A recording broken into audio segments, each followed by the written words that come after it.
بسم اللہ الرحمن الرحیم۔ بسم اللہ الرحمن الرحیم۔ محمد رمضان سہیم، سمارٹ کالج بھکر، پنجاب پاکستان کے پلیٹ فارم سے آپ سے مخاطب ہے۔ آج ہم انگلش کے 3 بنیادی سٹرکچرز سیکھیں گے جن کے اندر، جس سے آپ یوں کہیں کہ ساری انگریزی ان 3 سٹرکچرز کے گرد گھومتی ہے، کوئی چوتھی بات نہیں ہوگی، یہی سٹرکچرز آگے پیچھے ہوں گے اور آپ کے جملے بنتے چلے جاتے ہیں۔ یہ بیسک سٹرکچرز اگر سمجھ میں آ جائیں، یہ 3 سٹرکچرز ایس وی او، ایس وی اے اور ایس وی سی، تو انگریزی کو سمجھنا کوئی ہمارے لیے مشکل نہیں ہے۔ ہم کوئی بھی کام سسٹمیٹیکلی نہیں کرتے، جس کی وجہ سے ہمیں تھوڑی سی الجھن ہوتی ہے اور وہ چیز ہمیں مشکل نظر آتی ہے۔ اگر آپ ان 3 سٹرکچرز پہ بھرپور غور کریں، صحیح طور پر دل جمی سے اس کو سمجھنے کی کوشش کریں، تو انگریزی آپ کے لیے میں کہتا ہوں کہ 50% آسان ہو جائے گی سمجھنا۔ یعنی آپ کو بیسک سٹرکچرز میں پرابلم نہیں آئے گی، بعد میں ووکیبولری ہوتی ہے، وہ جتنی کسی کو یاد ہو اسی حساب سے جو ہے وہ کام بنتا چلا جاتا ہے۔ تو بہرکیف یہ ہم آغاز کرتے ہیں۔ ہمارے پاس 3 سٹرکچرز ہیں، ایس وی او، ایس وی اے، ایس وی سی، انہی کی ہم نے یہاں پر تفصیل پڑھنی ہے۔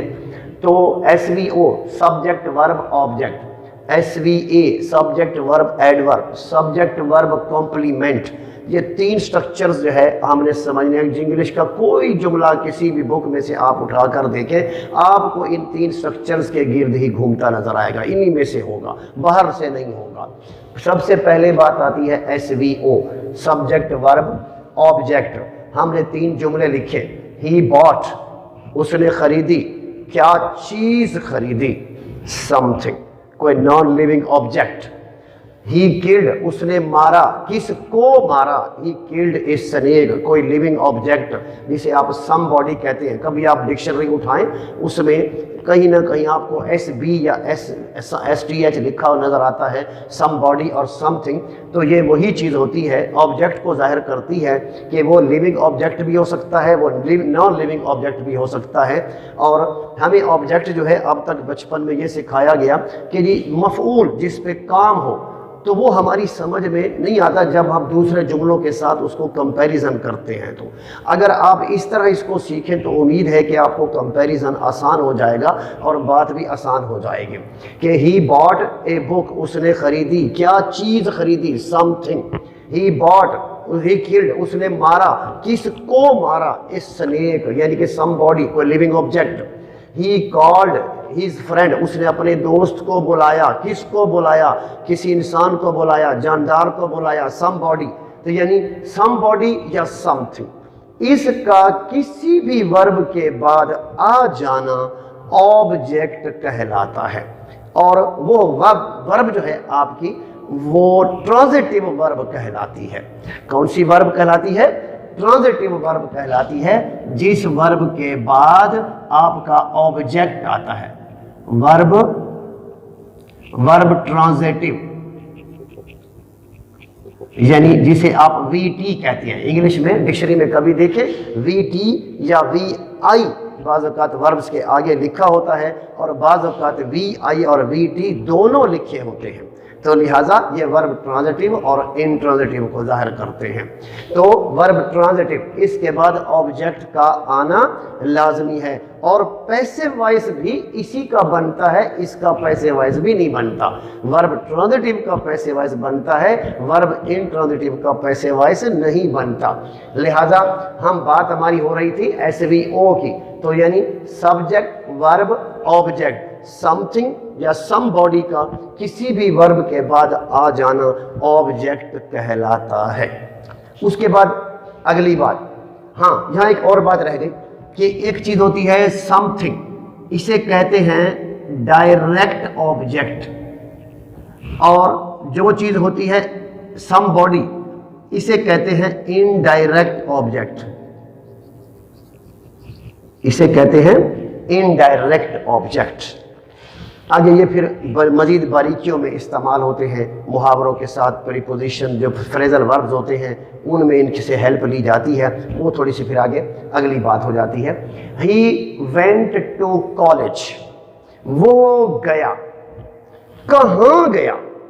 اب آپ بتائیں یہاں پر ہم یہ کر سکتے ہیں ہی وینٹ اے بک، کہ وہ کیا چیز گیا، کیا چیز گیا، چیز نہیں آ سکتا یہاں پر، وہ گیا تو کہاں گیا، یعنی کوئی جگہ کا ذکر کرنا پڑے گا۔ He went to college, he went to park, he went to academy, he went to shop, he went to corner, ٹھیک ہے جی، یہ یعنی he went to playground, went to gym, یعنی آپ کو کوئی نہ کوئی جگہ کا ذکر کرنا پڑے گا، کہاں گیا، کہاں کا ذکر، کہاں کا جواب آپ کو دینا پڑے گا۔ اس کے بعد وہ گیا تو کب گیا، آپ کو اب وقت بتانا پڑے گا کہ گیا تو کب گیا۔ He went at 8، 8 بجے گیا۔ He went yesterday، وہ کل گیا۔ He went just now، وہ ابھی گیا۔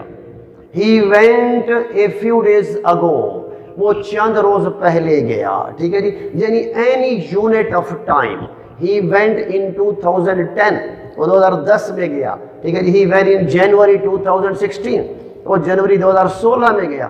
جگہ کا یعنی وقت کا ذکر کرنا پڑے گا، یہ جگہ کا ذکر ایڈورب آف پلیس، یہ وقت کا ذکر ایڈورب آف ٹائم۔ اگلی بات ایڈوربز آف مینرز، یہ ان دونوں کو ایڈوربز آف مینرز کہتے ہیں، ایڈوربز آف فریکوینسی بھی ہوتے ہیں۔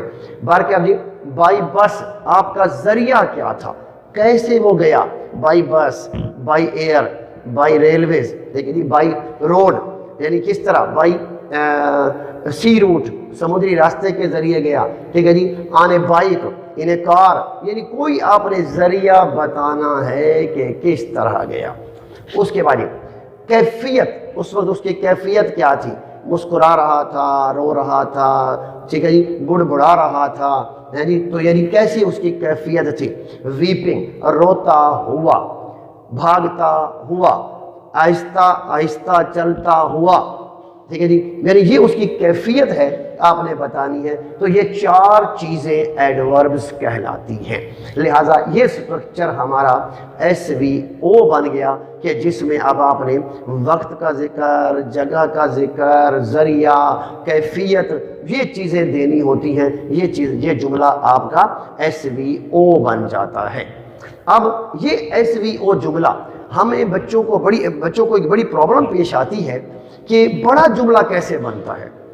چھوٹے جملے تو سارے بنا لیتے ہیں، بڑا جملہ بناتے وقت ان کی جان کے لالے پڑ جاتے ہیں، یعنی ان کو بڑی مشکل ہو جاتی ہے کہ یار بڑا جملہ کیسے بنے گا، اور سوچ میں بیٹھے رہتے ہیں۔ تو آپ اگر تھوڑا سا اس سٹرکچر پہ غور کریں، یہ جو میں نے جملہ بنایا ہے، تو آپ بڑے سے بڑا جملہ بھی ترجمہ کر سکتے ہیں، آپ کے لیے کوئی مشکل نہیں ہوگی۔ شی وینٹ، وہ گئی، کہاں گئی، ٹو انگلینڈ، جگہ کا ذکر، یعنی آپ نے اب ایڈوربز کو ہم اکٹھا کر رہے ہیں، ایک سے زیادہ وربز جملے میں ڈال رہے ہیں، یہاں پر صرف ایک تھی، ہم یہاں پر ان کو اکٹھا کر رہے ہیں، ٹھیک ہے جی۔ She went to England by air, ایک اور ایڈورب، ٹھیک ہے جی، یہ ایڈورب آف پلیس، یہ ایڈورب آف مینرز یعنی ذریعہ، ایڈورب آف ٹائم یعنی کب گئی، ایٹ 11 ٹائم، ٹھیک ہے جی، اور پھر ویپنگ ایڈوربز آف مینر یعنی اس کی کیفیت کیا تھی، یعنی وہ کل بذریعہ ہوائی جہاز 11 بجے روتی ہوئی انگلینڈ گئی۔ یعنی کتنا بڑا جملہ بن گیا، کوئی مشکل نہیں ہے، بنا سکتے ہیں easily if you are interested in learning English. If you are not interested in learning English, no way is good for you. He went to England by air yesterday at 11 p.m. weeping.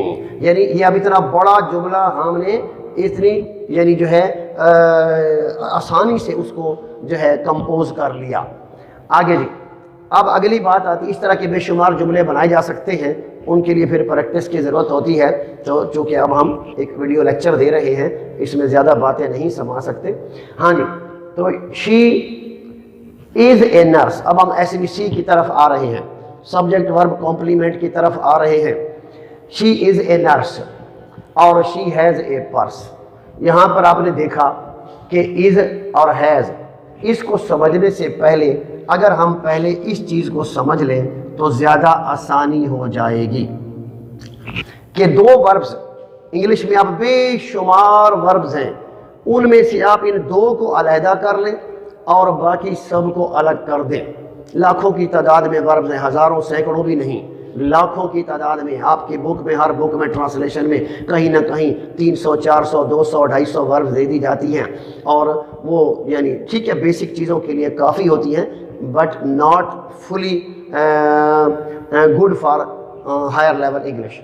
تو یعنی اب آپ کو کیا ہے جی کہ یہ لاکھوں وربز ہوتی ہیں، پھر کثرت مطالعہ سے یہ انسان سیکھتا رہتا ہے، بڑھتا رہتا ہے، اخبار پڑھنے سے، رسائل پڑھنے سے، بڑی بڑی بکس پڑھنے سے، تو یہ ڈکشنری ہینڈل کرنے سے یہ چیزیں امپروو ہوتی رہتی ہیں۔ تو باہر کیا جی یہ ٹو بی اور ٹو ہیو، ان دو وربز کو آپ الگ کر لیں، باقی سب کو الگ کر لیں۔ تو اب ٹو بی کی پہلی شکل دیکھیں جی، be is am are, was were اور بین، یہ پہلی دوسری تیسری فارم اس کی ہو گئی۔ پھر ہیز ہیو اور ہیڈ اور ہیڈ، یہ اس کی پہلی دوسری تیسری فارم ہو گئی۔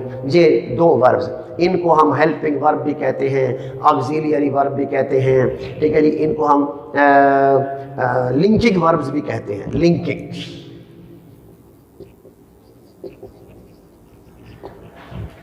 تو بار کیا یہ دو وربز کو ہم نے سمجھنا ہے، تو دو وربز کی یہ پہلی دوسری تیسری فارم ہم نے لکھ دی۔ اب ان کے استعمال پہ غور کرو۔ یہاں پر جی شی از اے نرس، آپ کا از اکیلا استعمال ہوا ہے، اس کے ساتھ کوئی اور ورب نہیں آئی، مثلا کہ جی شی از کالنگ اے نرس، ایسے نہیں لکھا ہوا کہ جی شی از کالنگ اے نرس۔ اگر یہ کالنگ بھی ساتھ ہوتا، از بھی ہوتا، تو اب یہ مین ورب تھا۔ یہ دو لنکنگ وربز ہوتی ہیں، باقی ساری مین یا میجر وربز کہلاتی ہیں۔ تو یہاں پر میجر ورب جہاں بھی آ جاتی ہے اس کی یہ دو شکلیں بن جاتی ہیں، یا تو وہ وی ٹی ہوگی یا وی آئی ہوگی، یعنی اس ورب کو ورب ان ٹرانزٹیو کہتے ہیں، ورب ان ٹرانزٹیو یعنی وی آئی، وی آئی، اسے آپ انیشیل ویلاسٹی نہ سمجھ لینا، تو یعنی یہ وی آئی، تو وی آئی جو ہوتی ہے یہ ورب انٹرانزٹیو ہوتی ہے، اس کے بعد ہمیشہ ایڈورب آئے گا، آبجیکٹ نہیں آ سکتا، اور وی ورب ٹرانزٹیو کے بعد ہمیشہ آبجیکٹ آتا ہے۔ آگے ایڈوربز بھی آ سکتی ہیں لیکن ضرورت اس کی آبجیکٹ ہوتی ہے۔ باہر کیا یہ میجر وربز کہلاتی ہیں دونوں، اور یہ دو جو ہے یہ لنکنگ وربز کہلاتی ہیں۔ تو ان لنکنگ وربز کا طریقہ کار کیا ہوا کہ یہاں از ایم آر اکیلا استعمال ہو رہا ہے، یہاں از ایم آر کے ساتھ ایک کال اور ورب بھی آ رہی ہے، تو لہٰذا یہ ورب جو ہے یہ جملہ آپ کا ایس وی او بن جائے گا، یہ سبجیکٹ، یہ ورب اور یہ آگے آپ کا آبجیکٹ۔ لیکن جہاں از ایم آر اکیلا استعمال ہو، واز ور جہاں اکیلا استعمال ہو، وہ لفظ اس کے بعد آنے والا کمپلیمنٹ کہلاتا ہے، یعنی یہ سٹرکچر آپ کا ایس وی سی کہلائے گا، کمپلیمنٹ۔